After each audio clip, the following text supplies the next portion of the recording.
Hello everyone. In this video I'm going to cover a dog that's been talked about lately, and I'm also going to talk about how to read a pedigree. The dog is Grand Champion CH EL Titere, and to be clear, nothing is meant or intended for any illegal purposes or uses. Talking about history, knowledge, opinion, fantasy, fiction, experiences. Titere, he's been gone now for some time. He's a dog from the past, but not from the 50s or 60s. And he was a very popular dog at the time, talked about. We covered him on our podcast on Patreon, 78 Sports Dog Talk on Patreon, but that only gets out to a certain amount of people, so I'm going to cover a little more to reach the masses on my YouTube channel. Now, one of the things it's said about him is, he's scatterbred, and I've covered scatterbreeding before. To me, scatterbreeding is junk, like scatterbrained. Right?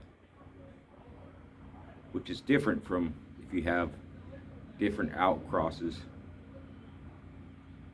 And if you're just outcrossing, then gene pool gets broad. It's hard to pinpoint the traits you want. It can be done, but in my opinion, it's never been done over a long period of time. There has to be some line breeding involved. There has to be some commonality of ancestors. And if you know how to read a ped, that's what you'll see in Titere's pedigree, because in my opinion, he's not scatterbred. And he comes from performance animals and producing animals, some of the most famous animals in the history of the breed. Some of them are not up close. Some of them are up close. Some of them are related to each other either by blood or ancestry, and some of them are closely related to each other, meaning half brother, half sister, uncle to niece, son to, or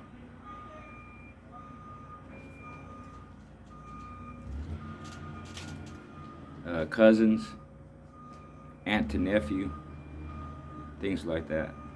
There isn't any really tight breedings in Titere's pedigree that I noticed, but there is focus on certain dogs. So with Titere, what is he? You could say he's a predominantly a red boy Chinaman dog. You could say he's a red boy Eli Carver dog. You could say he's Kobe, Daibo, Leitner, OFRN dog. And there's dogs within all that I just said that are directly related to each other. And there's bloodlines that have been crossed together, that work together, that have been done over and over and over again, which is why, in my opinion, Titere was what he was. Because he was a good producer too, has several champions, right? So basically he was sired by Two-Face and El Solos Pantro, who was a 4-time winner. His dam was SM's and Nana. SM is a very, at least in the dog world, very popular, very famous kennel. Produced a lot of good dogs. I've known him for years. Salute to SM. Good people, man. I mean good people. So Titere was an 8-time winner. And I found 7 of his reported times and the opponents he went against. I don't doubt he was an 8-time winner because he was campaigned locally and internationally. He was a dog a year, depending on who you follow, in 2013, 2014, 2015. 2016, he was put up there as Dog of the Decade. The wins I did find were he won in 34 minutes, 1 hour 5, 32 minutes 30, 35, 48, 115. His 115 victory was over six-time winner, ex-grand champion Balboa. So let's go a little bit over his pedigree. I have it in front of me, but it will behoove you to take notes, write stuff down, and look at the pedigree. And if you're just looking at the 4-generation pedigree and you recognize some of the dogs, or you don't recognize some of the dogs in that 4-generation pedigree, you have to scroll back and you have to see what was the foundation. So to say he was a red boy Chinaman dog, that's pretty accurate, because there's red boy mostly on the top side of his pedigree and Chinaman on the bottom side of his pedigree, just littered throughout, all over the place. And there's commonalities with other bloods that go with red boy and Chinaman, and there's relations that go with red boy and Chinaman, right? So Chinaman is basically an Eli Carver dog. So you have the Boomer, the red boy stuff through dogs like Boomer, you know, Sammy the Arab Boomer.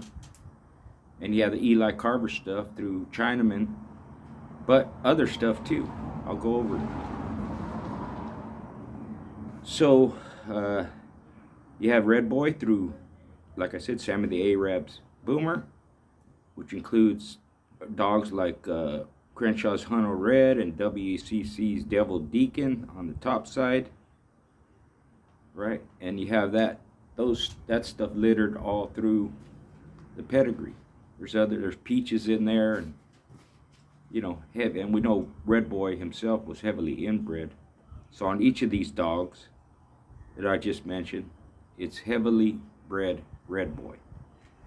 That's on the top side through Two-Face and El Solo's Panthro. Also on that top side, through Asian Girl, you have Hammond's Pig, the Hammond's Blood, Hammond's Pig, and Hammond's Andy L. By way of Rufus. Rufus was basically a bully son Carver dog, inbred on his mother's side. So heavy Carver, and the Carver stuff you'll see littered throughout Titere's pedigree is the Kobe Leitner stuff through Ed Crenshaw. And you see that with other dogs. There's also Boomerang in Titere's pedigree, Jaina San's Nissan, or dogs like that are the heavy Kobe Leitner stuff from Maurice Carver through the Ed Crenshaw stuff.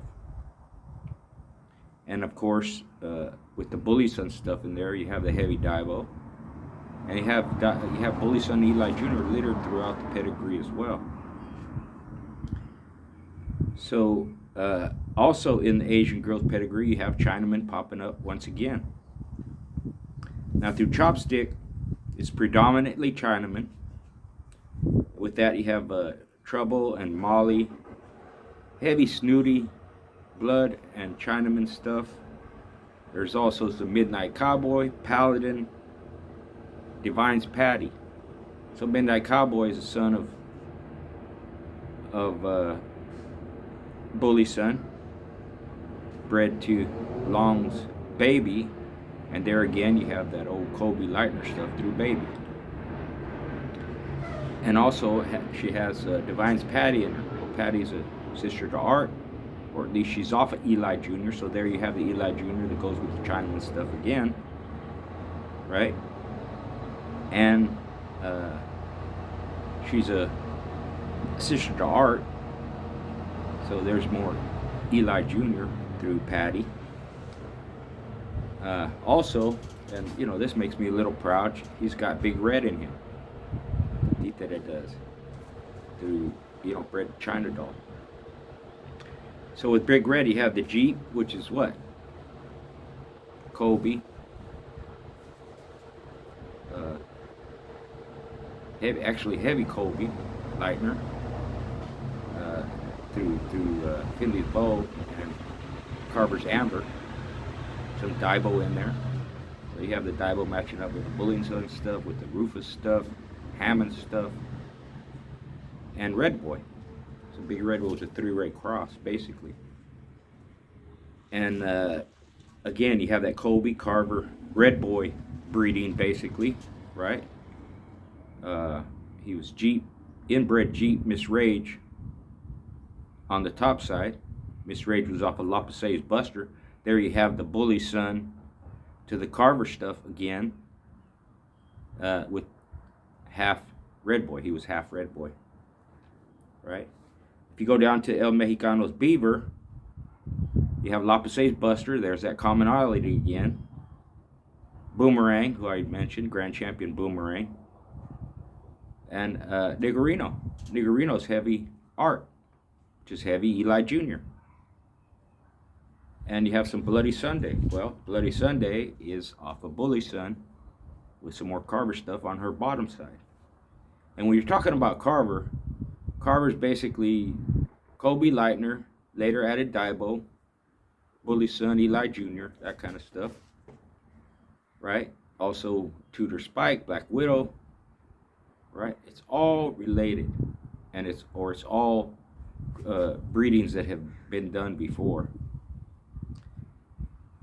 So with the Niggerino there, you have the commonality of Art, who I just mentioned. Art's littered through there as well. Different breedings, same dog. And you see that with all these breedings. Different breedings, same dogs. And by same dogs, I mean it's either directly the same dog or it's something that's related to the same dog. A lot of these dogs go back to the Carver stuff. A lot of these dogs go back directly to Eli Jr., even Bolio through the Frisco, which is heavy Carver, heavy Black Widow, and through the Ed Crenshaw stuff, Midnight Cowboy, Boomerang, the bottom side of Bloody Sunday, bottom side of Midnight Cowboy, Boomerang Hope Head is that stuff, the Kobe Leitner basically from Carver, Pistol Blood, and also through Beaver you have the Stompanato, you have Johnson's Rosie, which is Monkey Dog, and Arts Misty, and Pistol. Stompanato was bred to Arts Misty too, so him and Monkey Dog share that, that they were bred to the same female. And then going back to the Red Boy stuff, or relations to Red Boy, you have Bailey and Locke's Twister, who's basically Red Boy and Medlin's Outlaw blood. Medlin the Outlaw is related to Red Boy, both being off of Teal's Jeff, right? So it's different stuff, goes back to Teal's Jeff, same dog. So, you know, I've spoke on reading peds and knowing history and all that. That's why it's important. Because if you just look at Titere's pedigree on its own, unless you're familiar with the dog, you don't know what it is. And unless you know how to read a pedigree, you don't know how it's put together. So that's the point that needs to be made as far as knowing the history of the breed. Because people look at it and go, it's scatterbred. No, they ain't related. No, that's this and that. Yeah, they are. All the dogs in the pedigree in the fourth generation, 50% of it is related in some way.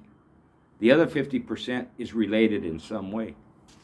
Sometimes it's directly. If you look at the pedigree, there's wood snooty all through it. And there's bits and pieces of Arts Missy. And there's bits and pieces of Eli Jr. And there's bits and pieces of Bully Son. Well, Eli Jr. and Bully Son are brothers. And you also have, like I said, Bloody Sunday, Woods Molly. Bloody Sunday is off of Bully Son. Patty off of Eli Jr. Art off of Eli Jr. Niggerino, heavy Eli Jr. and Carver blood. So there's different dogs, and some of them are related, but they're coming from the same breeders, basically. And even though the dogs go on and they put in the hands of other people, they still got them basically from the same source, or dogs related that came from the same source. So that's why I don't say Titere is a scatterbred dog.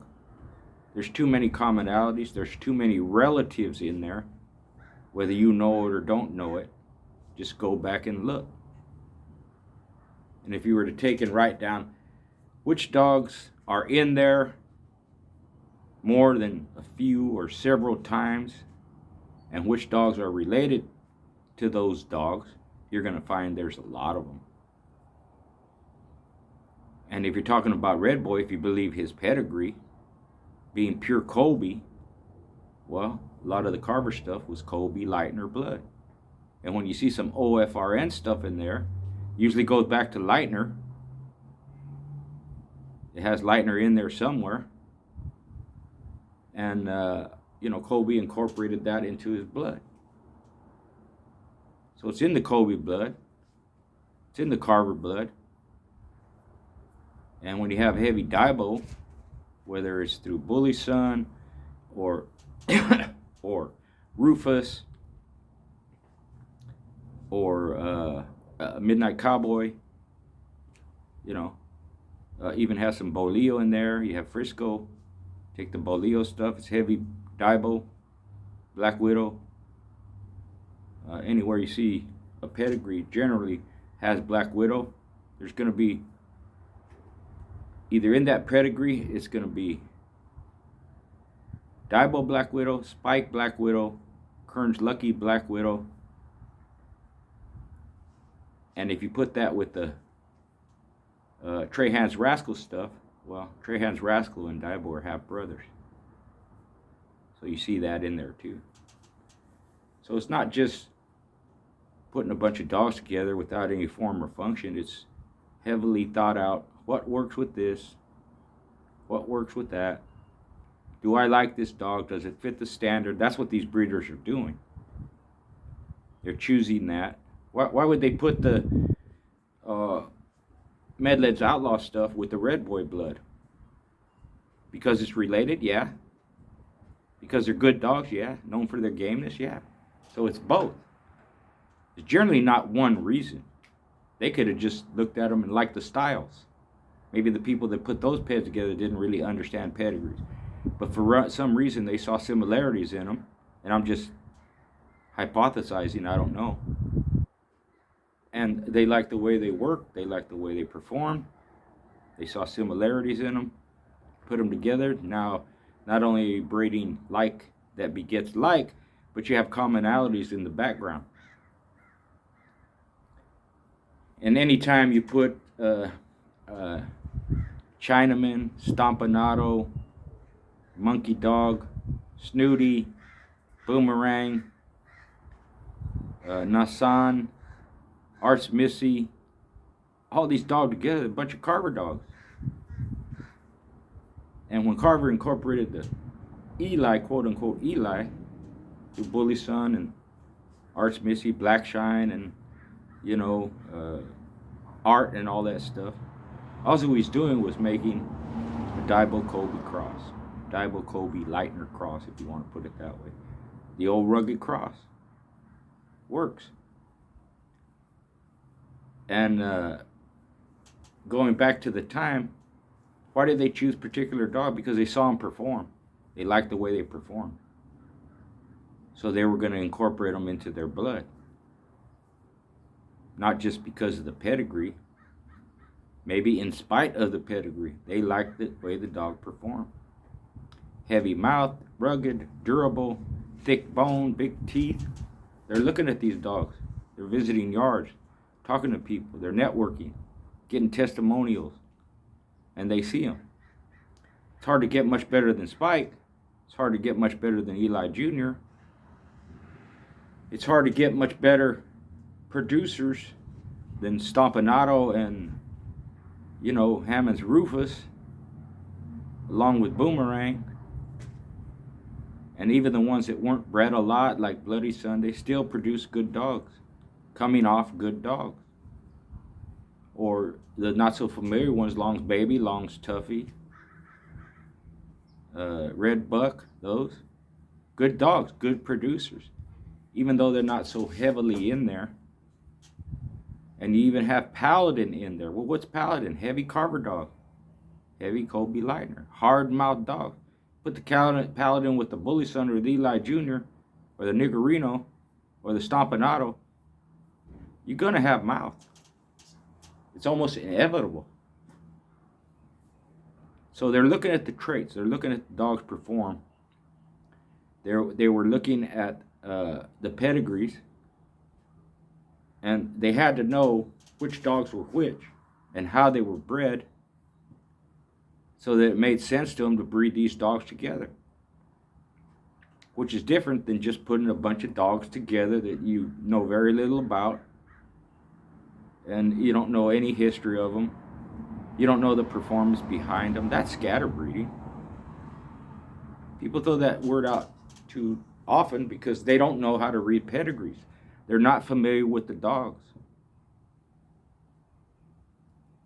So if you look at it like this, they're taking a handful of dogs from 8 to 10 generations, and through, as you move forward with the breedings, all the progeny off them 8 to 10 dogs, and those 8 to 10 dogs are related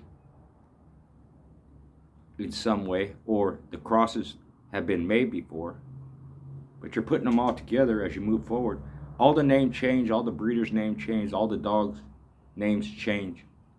They become unfamiliar to you if you don't keep track of them, or if you don't know their history. And you come up with, well, there must be scatterbred because I don't know them. Well, just because you don't know them doesn't mean that other people don't know them either. So when I first looked at it, it basically, just at a glance, cursory view, that's what it looked like to me. A red boy Chinaman dog. Heavy Colby Lightner with Daibo. And then if you go back far enough, you see other dogs in there, different ones. And they're Colby Lightner dogs, and they're Eli Carver dogs. So that's what I said. You can call them a red boy Chinaman dog. You can call them a red boy Eli Carver dog. You can call them a Colby Lightner Daibo dog. So I think it's important, and I mentioned it before, and I'm going to keep mentioning it for as long as I live, to know the history of whatever it is you're interested in. Because what you're doing now is you're making history now. And all this that I'm talking about, and performance and all that stuff, it relates to today.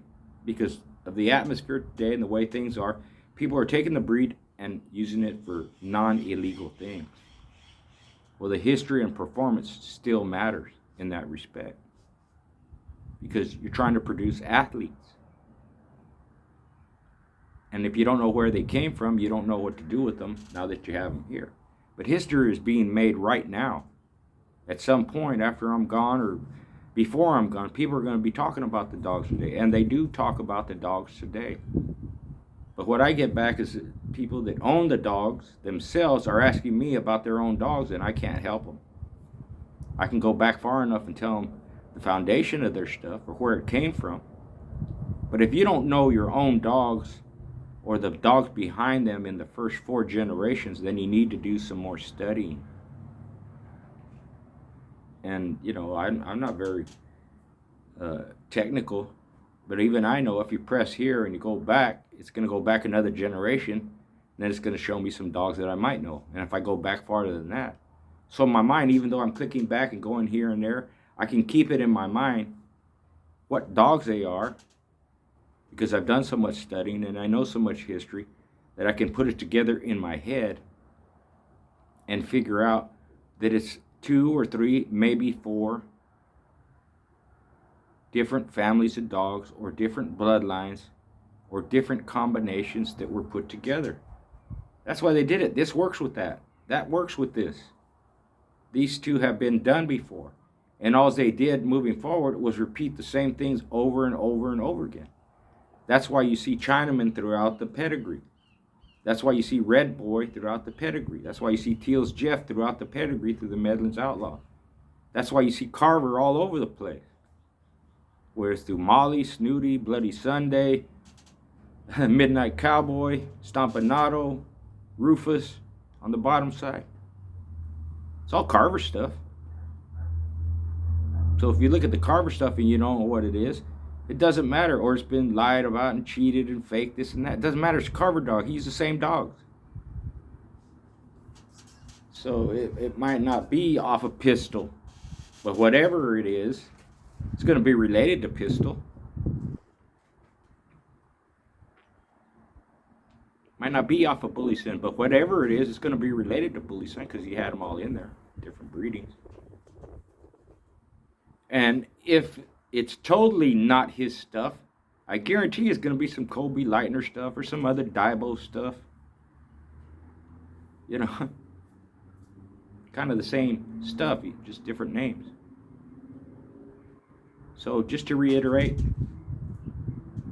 do your studying, do your research, network with people, ask questions, figure out where the dogs came from, and all it does is get you more educated, and it'll know which direction to go to if you've a mind to help you be successful. Because what worked in the past, as far as breeding patterns, it'll work in the future. As far as bloodlines going together, it'll work in the future. You're really not going to invent anything new. And when someone says, this is the first time I've ever seen this put together, it could be. But most times it's not, because I see that also. I've never seen this done before, and then somebody will make a comment, oh yeah, we did it here, we did it there. Same blood put together, same combination, same crosses, different dogs. And those dogs are related to each other. Go back far enough. There might be something here and there, a little bit here and there. And if it is something that hadn't been put together, in the next generation, it's going to be something that they put together in the past. For me, it was just easier to do that. I didn't have to reinvent the wheel. I didn't have to be the first one to slice bread. I'm going to use what worked, because I understood that if something works, why not repeat it? And if I'm holding out to make some kind of breeding that has never been done before, I'm going to be waiting out for a long time. And if that's the case, when I do continue breeding, eventually I'm going to come around and breed what someone else bred anyways. I want success. I want consistency. Or I wanted. Talking about the path. That's what I wanted. So what was the best way to get there? Easiest way, the shortest route. And the shortest route is still going to take you 10 years, not longer. We don't live that long. Nobody does. So get it in while you can. I wish everybody great success in the upcoming years. Thank you for your honesty, for your input, for all your comments, and for your support. More vids soon. Thank you.